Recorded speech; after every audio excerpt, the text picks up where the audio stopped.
नमस्ते दोस्तों, मैं चुनू तिवारी। आज आप लोग को एक भरत तिवारी जी पर एक गीत सुनाऊंगी।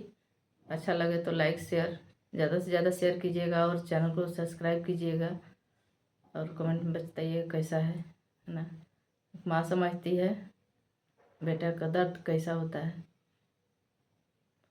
गरीबवन के हक लागी लड़ल लड़ैया हो कि जनवा दिहलना हो कि जनवा दिहलना। गरीबवन के हक लागी देल अपन जनवा हो कि दुनिया छोड़लना कि बबुआ दुनिया छोड़लना। सुना भैले माई के गोदिया बबुआ दुनिया छोड़लना। सुना भैले माई के गोदिया बबुआ दुनिया छोड़लना।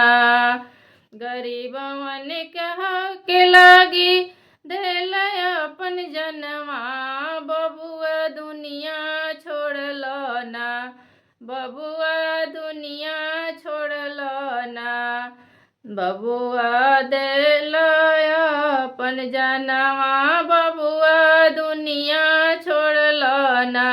सुना भैले माई के गोदिया बबुआ दुनिया छोड़लना।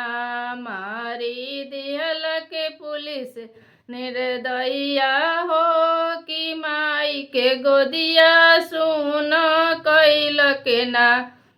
कि मारी दिहल के पुलिस निर्दया हो कि सुन भैले ना। माई के गोदिया कैल के सुन की दुनिया छोड़लना।